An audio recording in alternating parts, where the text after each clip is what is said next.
अस्सलाम वालेकुम जी। आज का हमारा टॉपिक है बाई डायरेक्शनल शिफ्ट रजिस्टर और यूनिवर्सल शिफ्ट रजिस्टर क्या होते हैं। तो बाई डायरेक्शनल शिफ्ट रजिस्टर को पढ़ने से पहले इससे पहले हमने जितने रजिस्टर्स पढ़े वो यूनी डायरेक्शनल शिफ्ट रजिस्टर थे, यानी डेटा आपका सिर्फ एक डायरेक्शन में ही ट्रांसफर हो सकता था, या लेफ्ट से राइट या राइट से लेफ्ट, एक वक्त में एक ही पॉसिबिलिटी थी। मगर ऐसे रजिस्टर्स जो दोनों तरफ डाटा भेजने की सलाहियत रखते हो, यानी लेफ्ट की जानिब भी और राइट की जानिब भी, उन्हें हम बाई डायरेक्शनल शिफ्ट रजिस्टर बोलेंगे। तो अगर हम एक एग्जांपल से समझे तो ज्यादा बेहतर है कि आपके पास 4 bit by directional shift register अगर देखा जाए तो ये उसकी सर्किट डायग्राम है। आप देख सकते हैं इसमें राइट और लेफ्ट के दो एक आपको कंट्रोल दिया जा रहा है इनपुट के तौर पे। ये अलाउ करेगा डाटा बिट्स को कि वो किस जानिब जाएंगी, यानी किस जानिब शिफ्ट करेंगी। अगर ये आपका कंट्रोल हाई हुआ तो आपका डाटा राइट की जानिब शिफ्ट होगा, और अगर ये कंट्रोल आपका लो हुआ तो डाटा आपका लेफ्ट की जानिब शिफ्ट करेगा। डिटेल में देखते हैं। तो जैसे मैंने कहा कि राइट और लेफ्ट वाला जो कंट्रोल है, जब आप उसे हाई करेंगे, अब जब बच्चे आप इसे हाई करेंगे तो इसका मतलब ये G1 और G4 आपका एनेबल्ड हो जाएगा। इसका मतलब क्या होगा कि जो आपकी स्टेट है क्यू की, आउटपुट की, हर फ्लिप फ्लॉप की, वो पास करेगी थ्रू डी। ठीक है, जैसे हर यहां से, यानी वो डी से इसके इनपुट से गई, फिर इधर से, फिर इधर से आगे देख रहे हैं ना, इसका आउटपुट इसकी इनपुट, इसका आउटपुट इसकी इनपुट, तो वो अब आपके पास पास कर रही है डी इनपुट से और फॉलोइंग फ्लिप फ्लॉप से। तो जो क्लॉक पल्स जब आएगी तो ये डेटा बिट शिफ्ट होंगी एक प्लेस से दूसरी प्लेस पे, क्योंकि क्लॉक पल्स साइमल्टेनियसली आएगी। जो डाटा यहाँ पे आएगा, जैसे पल्स आएगी वो आगे शिफ्ट हो जाएगा, इधर से जैसी क्लॉक पल्स आएगी वो और आगे शिफ्ट हो जाएगा। तो इसी तरीके से जब राइट लेफ्ट आपका लो होगा तो जो G5 है और G8 है ये एनेबल हो जाएंगी। अब इससे क्या होगा कि जो आपकी क्यू आउटपुट है हर फ्लिप फ्लॉप की, वो जब डी से पास करेगी तो वो पिछले फ्लिप फ्लॉप पे चली जाएगी। ठीक है, यानी अब आपके पास क्लॉक पल्स जब आएगी तो डाटा आपकी जो बिट है वो शिफ्ट करेंगी एक प्लेस से दूसरी तरफ, मगर वो लेफ्ट की जानिब शिफ्ट करेंगी। बात समझ आ गई?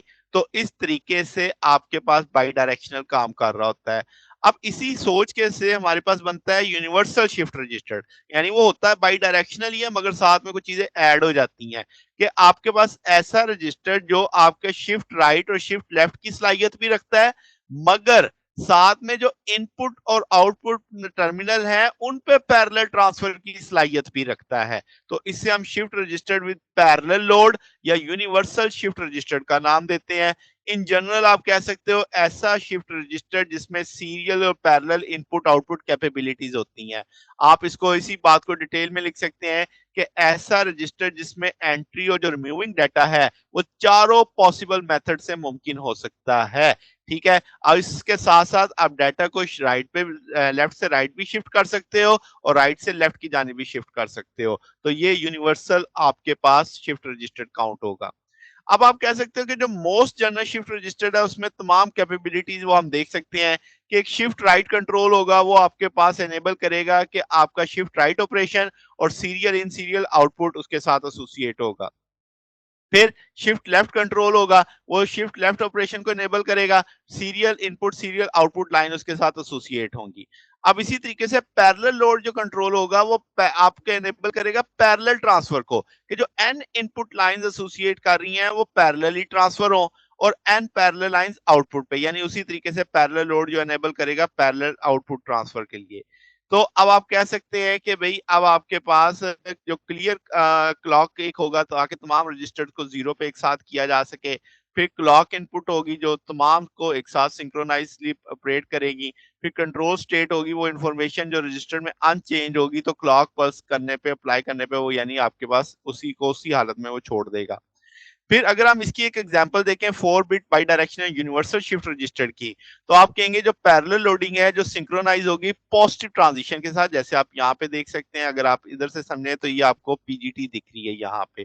तो ये आपका मोड कंट्रोल है S0 S1, ये क्लियर है। ये आपका सीरियल इन डाटा है, ये पैरेलल डाटा है, ये पैरेलल आउटपुट्स है। अब आप यहाँ से इस सारे को ये इसकी आप आईसी कॉन्फ़िगरेशन भी देख सकते हैं। अब आपके पास अगर हम डिटेल में इसको देखें, जब शिफ्ट राइट की हम बात करेंगे तो पॉजिटिव एज ट्रिगर आएगा, तो एस नॉट आपका क्या होगा, हाई होगा, एस वन आपका लो होगा। तो सीरियल डाटा जो इसमें एंटर होगा वो शिफ्ट राइट सीरियल इनपुट के साथ आएगा, जिसे हम ये नीचे S R S C R लिख रहे हैं। तो आपके पास आपकी एस नॉट जब लो होगी और एस वन जब हाई होगी, तो आप कह सकते हैं कि डाटा जो शिफ्ट होगा वो लेफ्ट की तरफ होगा। ये सॉरी, इसको अगर हम नीचे फेंक के इसके साथ लगाएं तो आपको समझ आएगा। तो जब एस नॉट आपका क्या होगा, लो होगा, और एस वन क्या होगा, हाई होगा, इस सतह पे आप देखें तो आपके पास जो डाटा शिफ्ट होगा वो लेफ्ट पे होगा आपके पास। और यानी जाहिर है वो क्लॉक के साथ ही सिंक्रोनाइज होगा। जो नया डाटा एंटर होगा वो शिफ्ट लेफ्ट से आएगा, यानी एस एल जो आपके पास सीरियल, ये आप देख सकते हैं एस एल एस आर, ये जब लेफ्ट की जानिब जा रहा है, एस आर यानी राइट की जानिब जा रहा है। तो इस तरीके से आपके पास क्यू नॉट स्टेज से और ये आपके पास क्यू थ्री स्टेज से आएगा। यानी एक ने राइट से जब चलना है तो वो आपके पास अल्टीमेटली क्यू नॉट से चलेगा, और जिसने लेफ्ट पे चलना है वो क्यू थ्री स्टेज से चलेगा, क्योंकि 4 बिट का हम पढ़ रहे हैं इस चीज को। तो ये आपके पास वो पैरेलल डाटा इनपुट्स हैं, ये पैरेलल आउटपुट्स हैं। तो ये वो क्लियर वाली स्टेज आपके पास यहाँ पे दिखाई जा रही है। तो इस तरीके से ये आपके पास यूनिवर्सल काम कर रहा होता है। तो ये हमारा आज का टॉपिक था। अगर आपको इसमें कोई बात पूछनी हो, डाउट हो, तो नीचे कमेंट्स में पूछ सकते हैं। वीडियो अच्छी लगी हो तो वीडियो को लाइक कीजिएगा, दोस्तों के साथ शेयर कीजिएगा, चैनल को सब्सक्राइब कर दीजिएगा। अब तक के लिए इतना ही, बचिए इंशाल्लाह फिर नेक्स्ट देखेंगे। ओके, अल्लाह हाफिज।